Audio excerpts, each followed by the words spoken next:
Welcome to the JusMusic podcast. I'm your host, Jailan, And I'm your other host, Marco.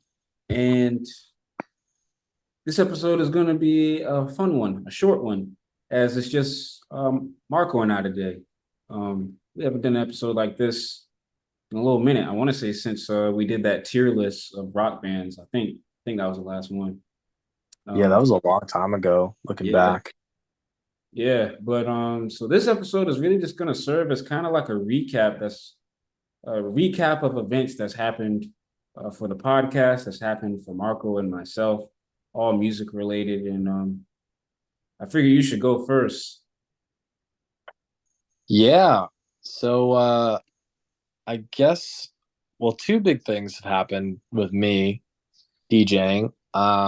Number one was I got to perform at the High Tide Music Festival this past June, and then also got to headline at Trio for the first time. So both really exciting things.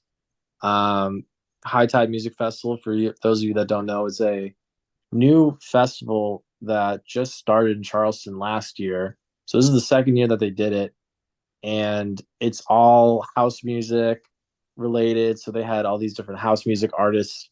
Last year they had Cream, they had Sam Feld, they had Dombresky, and a bunch of other people. And then this year they had kind of like the big names were Duke Dumont, Hayden James, Disco Lines, and Shipwreck. And this year I was actually able to perform. So I got to perform at the Silent Disco stage with a lot of other talented DJs, really cool people that I got to meet there. And if you've never done a silent disco, it's basically where they have the crowd wearing headphones, and there are three different DJs, and each DJ um, is they I forget, I don't know exactly how they do this, but they put in this kind of like router into the CDJs, and basically the headphones you can switch into which DJ you want to listen to. So we're all color coordinated. I think I was channel red or something. So if you want to listen to my set, you would switch your headphones to the red setting and listen to my set that way. And DJing a silent disco is really weird because I mean, I was wearing my headphones the entire time. So when I was queuing up songs, normally, you're playing out into the crowd and then you use your headphones to queue up songs and only you can listen to it. And it was weird because I was doing all of that, but in my headphones. Mm. So what I had to do was I would press the cue button for the main um, main output for music, and then I figured, okay, so that's what I'm playing right now. And then when I wanted to kind of beat match to the next song, which was on my other queue, I I personally, I mean, other DJs like to have both of them kind of playing, but what I did was I shut off the cue button, so I shut off my ability to listen to the main output and listen to just my own song, like the next song I was queuing up. So it was just kind of weird because I felt like I was shutting off the music, but people were still dancing and everything. So it was kind of tripping me out for a little bit, but then I got the hang of it. And it was a great turnout. I had a lot of my friends come up and see me. Jailan was there, of course, and a couple other people like Isaiah from Apple Juice for Two. And yeah, it was a really fun time. And I played for about an hour, and I kind of kept it really housey. I had some kind of old school rap remixes. Like I found this one, a Tribe Called Quest song that I really liked, and I thought it would be perfect for that set. So I threw some of that in. A little bit of Latin tech house, which is another type of genre that's really popular right now. And then near the end, I played some really hardcore techno just to really get the people going. Yeah. And yeah, overall, it was a great time. But it was just so funny because afterwards, Jailan and a bunch of us, we went to um, this little shirt vendor, shout out to Block and Ink, by the way. Um, and my friends were buying these really cool shirts, and the shirts, they're like a linen shirt, but unlike a regular button down shirt that has a collar, these shirts didn't have a collar. So just a button down linen shirt, and it was super cool. And I was handing out my business cards because I made business cards that I hand out during sets in case someone wants to follow me on Instagram or whatever. And I gave some to Jailan, a couple other of my buddies, and Jailan, got to give you props for this. He just gave my business card to the Block and Ink people, and Yeah. then the Block and Ink people were like, "Oh, you DJ'd at High Tide?" I was like, "Yeah, I just got off the stage right now." And they're like, "Oh, that's awesome. We make shirts for DJs, and all DJs get a shirt for free." I was like, "What?" So thank you, Jailan, for the free shirt. Well, thank you, Block and Ink, for the free shirt, but thank you, Jailan, for the connect right there. So that was pretty cool. Of course. Um, but it was your first time at High Tide. So what were your kind of initial thoughts? Yeah, man, that was a dope festival. That was my first EDM festival. I really enjoyed it. When I first got in, I actually couldn't find where you were because I thought you were on like the stage that was like outside, like the first stage you see when you walk in. And and then I was like, well, he's not here. So let me just keep walking. And then I saw another area um that had people like with headphones on. And then I saw you. I was like, oh, there he is. So yeah, and that was like my first time doing a silent disco party too. Like I always heard about the events, but I never actually went to one. So that was my first time doing that as well. And then I walk in, I get my headphones, and the lady's like, this is channel one, channel two, channel three on the headphones or whatever. So I put it on, and then I switched to channel two, and I was like, all right, cool, cool. We're on Marco's set now, and that was really dope. That was a really cool experience because it was me, Isaiah, and a few other their friends. We were all like at the front, and they had like this. It's not even a mirror. It's kind of like a.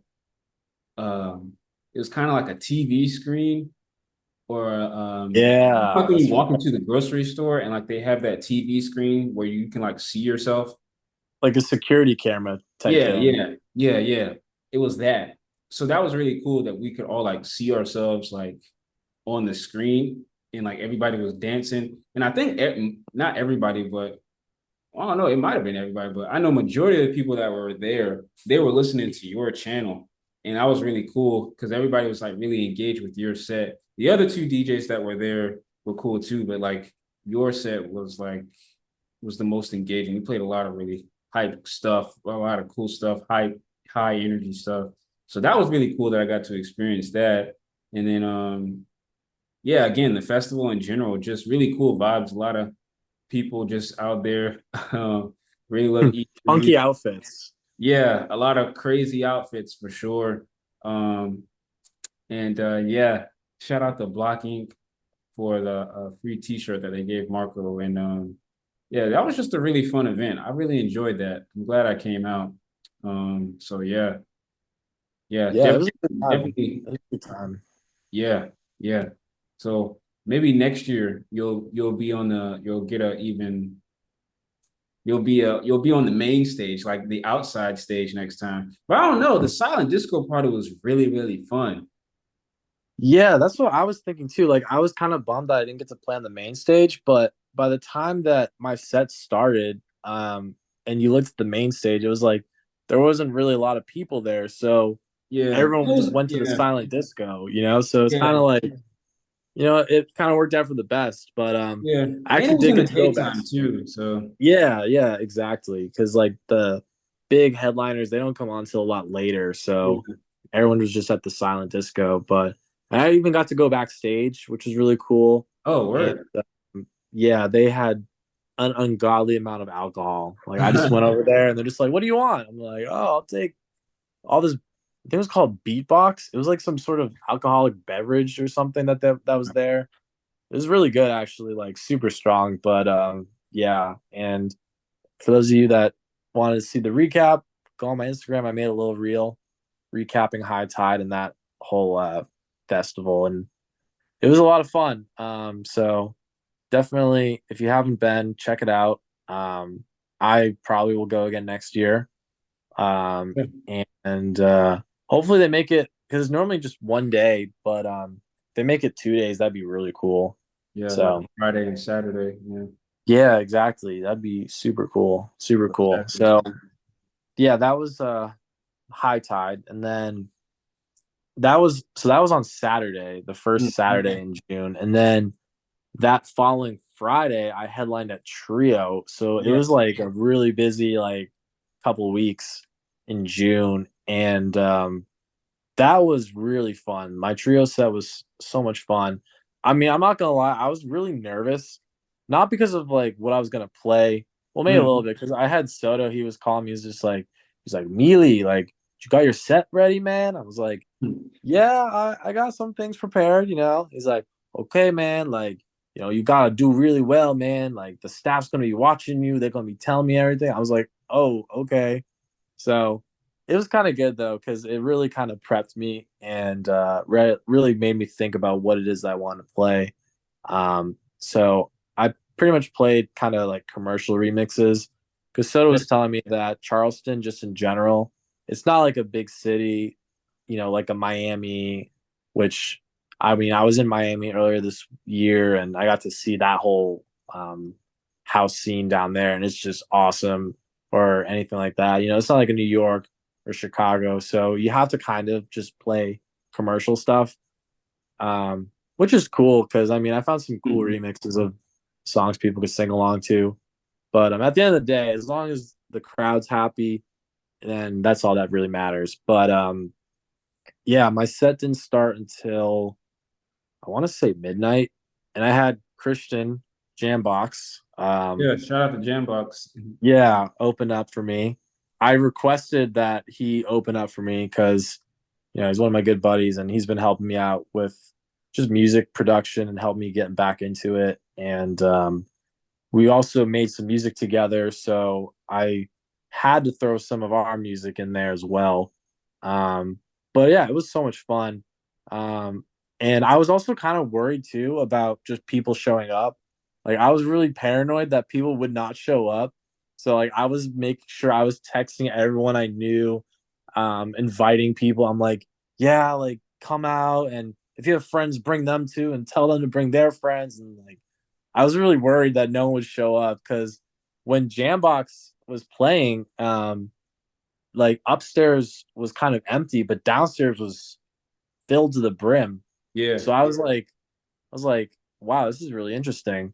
And I was kind of worried. I was like, oh man, like, are they not going to go upstairs? Like, like, I was kind of worried. I was a little nervous, but by the time that his set was kind of wrapping up, all of a sudden, like, people started coming up and You started everything, and packing it. then it started filling in. I'm like, okay. I was like, all right, here we go.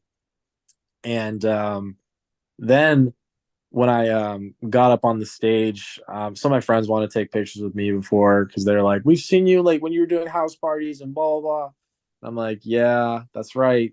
See me grow up, I guess.